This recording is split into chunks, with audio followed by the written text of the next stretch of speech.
Jadi di situ kemudian akhirnya kita paham itulah rezeki sudah ditentukan oleh Allah. Tidak usah ragu, Pak. Hari ini siapapun yang kemudian masih di kantongnya ada transaksi yang haram, syubhat, tinggalin, Pak. Kalau memang itu rezekinya Bapak akan dapat kok. Dan jangan remehkan masalah makanan. Kenapa jangan diremehkan makanan? Loh Pak, Adam itu dikeluarkan dari surga itu bukan karena zina loh. Zina Ustaz? Enggak. Nabi Adam dikeluarkan dari surga itu karena membunuh. Nabi Adam tidak bunuh. Tapi Nabi Adam itu dikeluarkan dari surga karena makan buah yang diharamkan oleh Allah. Itu pun 1 gigitan, bukan 1 kilo.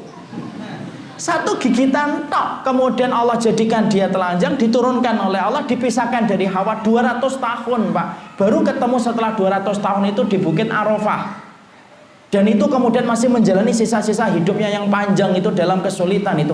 Hanya 1 gigitan tok dari buah yang diharamkan oleh Allah. Loh apalagi kalau sampai kenyang berkali-kali terus kayak apa nasib kita nanti di akhirat? Imam Ibnu Rajab itu berkata intinya sunnah itu 3. 1, kamu jaga niat.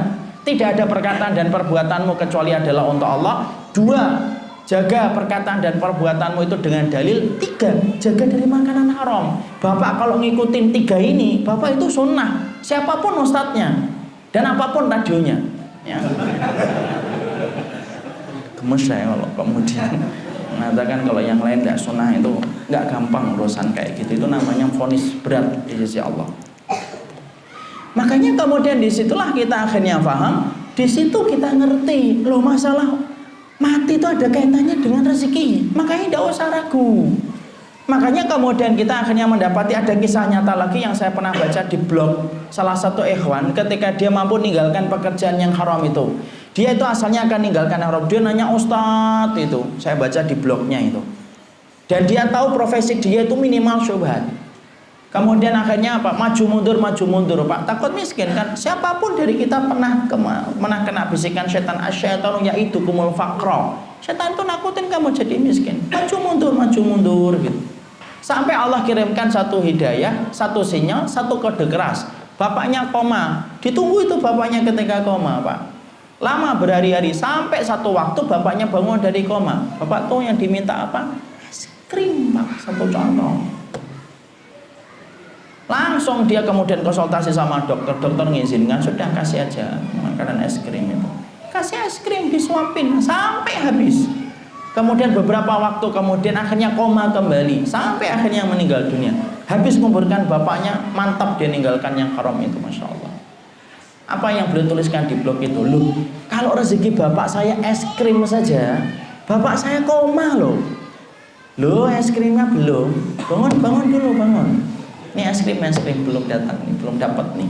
Sampai kemudian akhirnya es krimnya kemudian dia dapetin, baru kemudian dapat es krim, baru setelah dapat es krim baru dimatikan oleh Allah. Dia kemudian berkata di blognya dengan kata-kata yang indah, "Loh kalau es krim saja kalau sudah jatah saya dikasih oleh Allah dan Allah tidak pernah kehilangan cara untuk ngasihkan es krim itu kepada beliau ketika bapak saya itu jatah terakhirnya itu es krim. Loh yang membuat saya ragu untuk ninggalin yang haram itu apa sih?" Itu Pak, saya tidak ngerti loh rezeki terakhirnya bapak itu apa. Bisa jadi habis ini makan cola 2 sendok meninggal, tidak ngerti saya.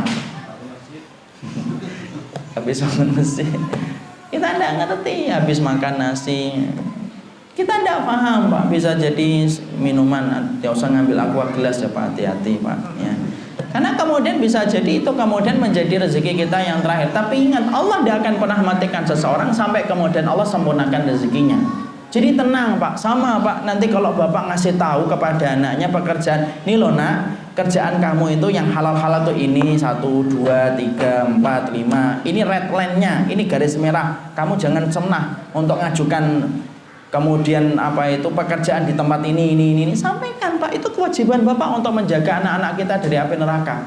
Wallahi Pak, anak kita menampik 10 pekerjaan yang syubhat, kalau rezekinya 20 miliar dapat itu 20 miliar.